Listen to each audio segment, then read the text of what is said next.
Halloween night 2017. I was out trick-or-treating with my friends Yusuf, Naeem, and AJ. We were all 14 at the time, so we seemed too old for it, but we did it anyway, for the sake of getting a quick buck for selling our candy. Anyways, we started heading back to Yusuf's house after our bags were getting too full for us to carry. On the way back, though, we heard music, like music from our ice cream truck.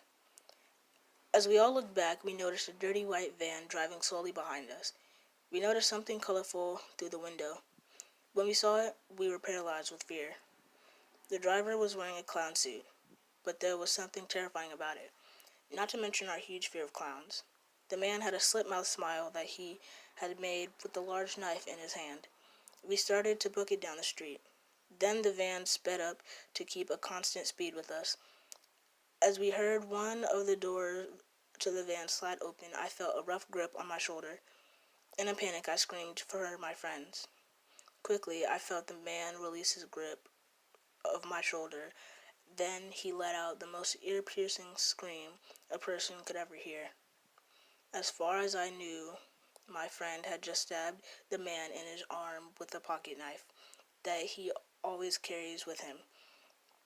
As we heard the van stopping, we continued to run to Yusuf's house. As we were almost there, I took one final glance back and saw something that I will remember forever.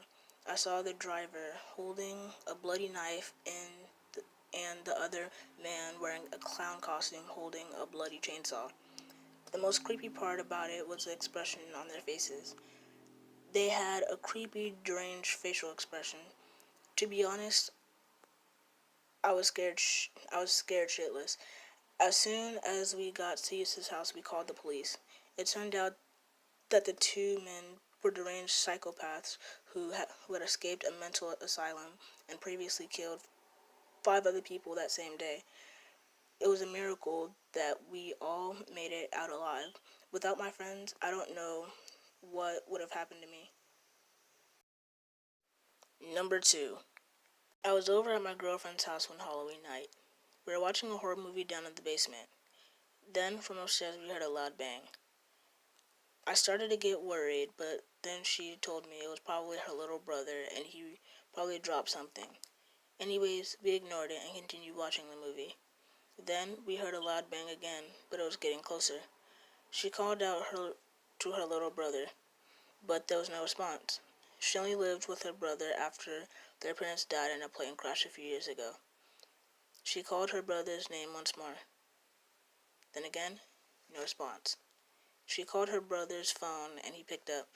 Josephina asked her brother if he was in the house. Her brother said no. Then it hit her.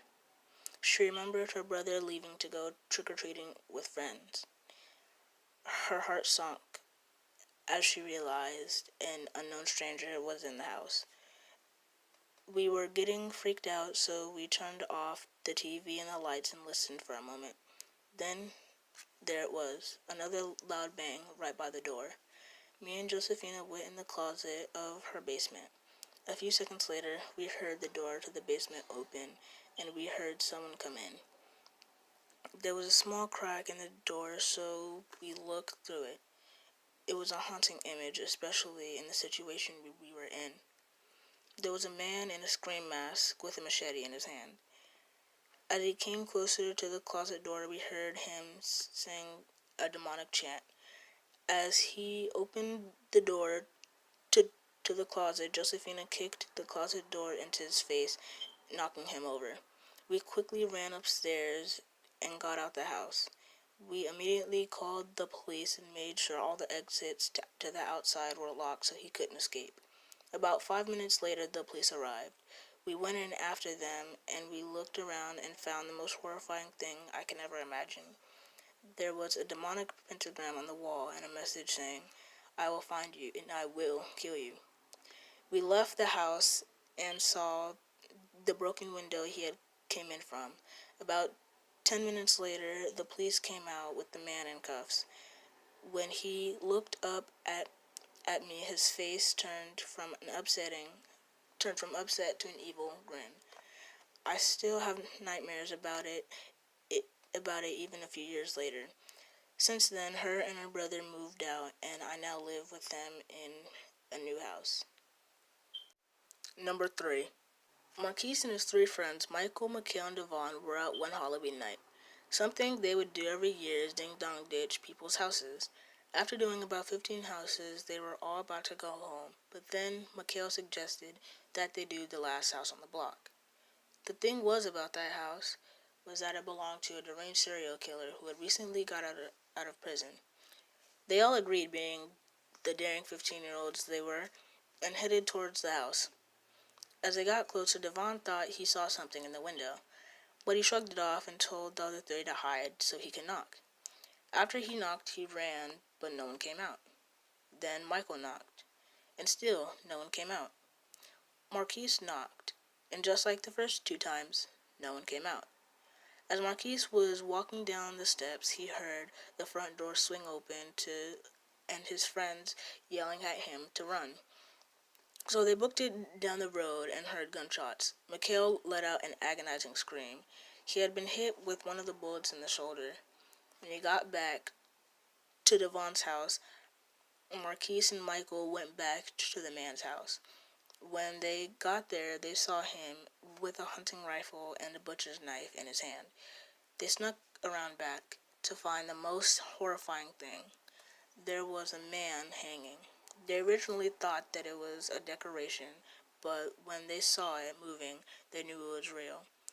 There was also a taxidermy human and the smell of death.